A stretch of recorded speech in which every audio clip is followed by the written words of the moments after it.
नमस्कार, स्वागत है आप दर्शकों का। आप देख रहे हैं न्यूज़ 18 का डिजिटल प्लेटफॉर्म और मैं हूं आपके साथ रजनी चौबे। बांकीपुर उपचुनाव रिजल्ट ने बिहार की राजनीति को एक नया एंगल दे दिया है। जनसुराज संस्थापक प्रशांत किशोर ने सबको ये चौंका दिया है। उन्होंने न केवल बांकीपुर में जीत दर्ज की है बल्कि बिहार के लोगों को एक खास मैसेज भी दे चुके हैं। यह बात कहने में कतई गुरेज नहीं है कि बीजेपी प्रत्याशी नीरज कुमार सिन्हा पार्टी और गठबंधन की तरफ से इतना ज्यादा सपोर्ट मिलने के बाद भी उन्हें हार मिली है। प्रशांत किशोर का चुनाव जीतना और राज्य के मुख्य विपक्षी आरजेडी के प्रत्याशी रेखा गुप्ता का तीसरे नंबर पर रहना भी बड़ा राजनीतिक संदेश है। आइए समझते हैं कि बांकीपुर उपचुनाव के राजनीतिक मायने क्या है।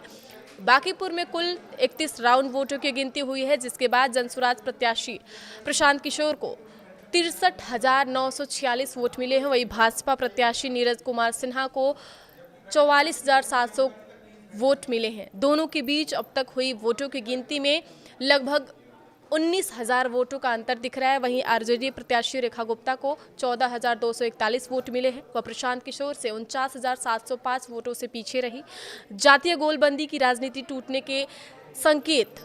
प्रशांत किशोर जब बांकीपुर उपचुनाव में उतरे तो उनके पास ना तो कोई संगठन था और ना तो कोई स्थानीय नेता। जनसुराज के सामने सबसे बड़ी चुनौती यही थी कि वह हर जाति समुदाय से कुछ लोगों का पुरानी राजनीतिक पार्टियों से मोह भंग कर सके, तभी उनके लिए रास्ते खोल सके। बांकीपुर उपचुनाव रिजल्ट ने यह साबित कर दिया है कि प्रशांत किशोर इसमें सफल हुए हैं। उसी का यह नतीजा है कि उन्हें इतनी बड़ी जीत मिली है।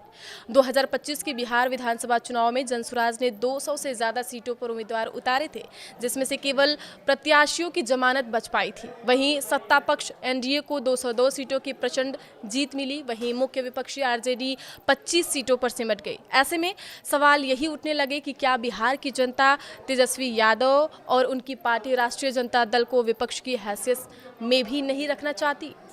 2025 के रिजल्ट से यही मैसेज मिला है कि जनता विपक्ष के रूप में भी नया विकल्प चाहती है। बांकीपुर उपचुनाव में प्रशांत किशोर को जितने वोट मिले हैं उसके दम पर वह बिहार में विपक्ष के रूप में अपनी दावेदारी पेश कर सकते हैं। बांकीपुर दे गया विपक्षी एकता का संदेश। जी हां, बांकीपुर उपचुनाव में आरजेडी और जनसुराज के प्रत्याशी को जितने वोट मिले हैं उससे यह बात एक बार फिर से साबित हो गई है कि अगर तमाम विपक्षी पार्टियां मिलकर लड़े तो बीजेपी और एनडीए को आसानी से हराया जा सकता है। इसके लिए उदाहरण दिया जा रहा है कि 1974 में जबलपुर में सेठ गोविंद दास के निधन के बाद हुए उपचुनाव में शरद यादव विपक्ष के संयुक्त उम्मीदवार बने थे, जिसके चलते उन्हें कांग्रेस प्रत्याशी के सामने बड़ी जीत मिली थी। 2024 के लोकसभा चुनाव से पहले बिहार के पूर्व सीएम नीतीश कुमार ने इंडिया गठबंधन बनाकर इस फॉर्मूले के तहत लड़ने की सलाह दी थी, लेकिन ममता बनर्जी और अरविंद केजरीवाल जैसे नेताओं के मनमाने रवैये के चलते न केवल नीतीश कुमार इस गठबंधन से अलग हुए बल्कि विपक्षी दल करीब जाकर भी बीजेपी को सरकार बनाने से रोक नहीं पाए। बांकीपुर में प्रशांत किशोर और आरजेडी की प्रत्याशी रेखा गुप्ता को मिले कुल वोटों को जोड़ दे तो इस आंकड़े से ये पता चलता है कि अपने सबसे मजबूत गढ़ में भी बीजेपी कमजोर हो सकती है। 2015 के विधानसभा चुनाव में जब जेडीयू और आरजेडी ने मिलकर चुनाव लड़े तब भी बीजेपी काफी कमजोर दिखी थी। बांकीपुर में प्रशांत किशोर को 63,203 और आरजेडी की रेखा गुप्ता को 14,085 वोट मिले। दोनों को जोड़ दे तो यह नंबर 77,288 तक पहुंच जाता है, जो बीजेपी प्रत्याशी नीरज सिन्हा को मिले हैं।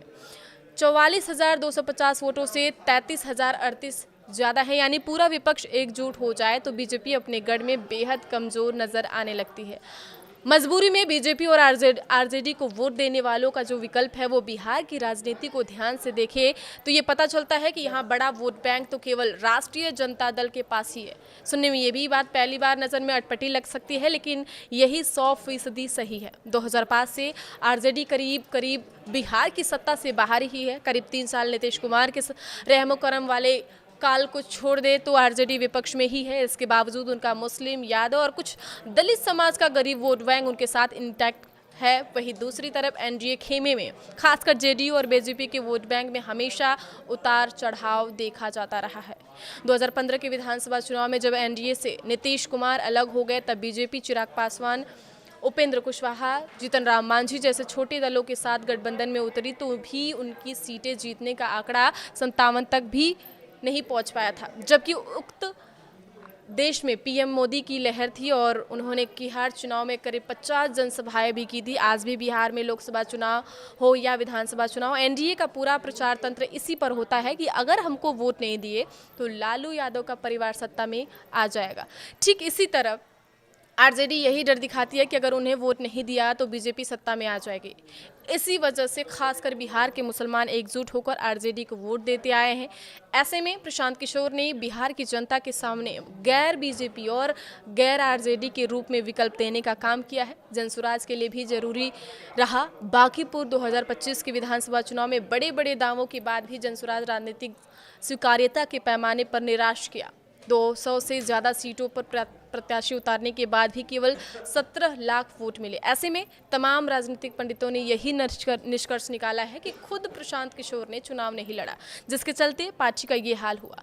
2025 की हार के बाद जनसुराज से जुड़े लोगों में ये हताशा साफ तौर से दिख रही थी कि पार्टी के राष्ट्रीय अध्यक्ष उदय सिंह पटना छोड़कर दिल्ली शिफ्ट हो गए। ऐसे में जनसुराज से जुड़े लोगों में अगले 4 साल उत्साह बनाए रखने के लिए प्रशांत किशोर का मैदान में उतरना जरूरी हो गया था, ताकि वो अपनी टीम का मोटिवेशन बनाए रखे। अब प्रशांत किशोर ने बांकीपुर उपचुनाव में शानदार जीत दर्ज कर अपने कार्यकर्ताओं को संघर्ष के लिए ऊर्जा भरने का काम किया है। बांकीपुर उपचुनाव में प्रशांत किशोर की जीत बिहार की राजनीति में क्या बदलाव लेकर आएगी, आप कमेंट बॉक्स में कमेंट करके हमें जरूर बताइएगा। आगे खबरों के लिए आप बने रहिए न्यूज़ 18 के साथ। धन्यवाद। बांकीपुर की जनता को धन्यवाद दे रहे हैं, जिन लोगों ने जनसुराज पर और मुझ पर ये भरोसा व्यक्त किया है। उनको ये विश्वास दिलाना चाहते हैं कि अपनी ओर से हर वो संभव कोशिश करेंगे कि उनके जीवन में जो कुछ भी बेहतरी लाई जा सके वो किया जाएगा।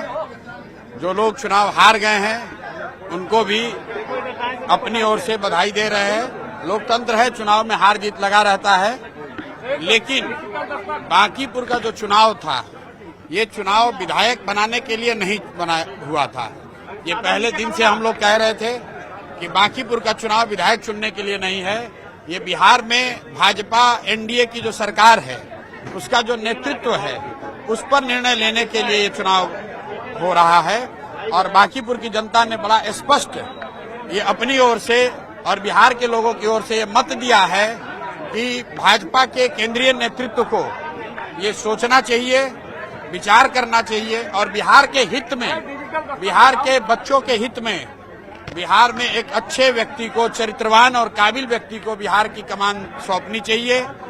बिहार में हर हालत में शिक्षा हो, रोजगार हो, पलायन रुके, यही संदेश मैं इस जीत में देखता हूं। बिहार के लोग मोदी जी से, अमित शाह जी से, भाजपा के नेतृत्व से ये अपेक्षा रखते हैं कि आपको, एनडीए को, भाजपा को जो इतनी बड़ी जीत नवंबर में दी गई है उसके बाद आपकी ये जिम्मेवारी है कि बिहार में ध्वस्त हुई शिक्षा व्यवस्था को सुधारा जाए, बिहार के बच्चों के लिए रोजगार हो और हम लोग के बच्चों को 10-15 हजार रुपए के रोजी रोजगार के लिए बाहर न जाना पड़े।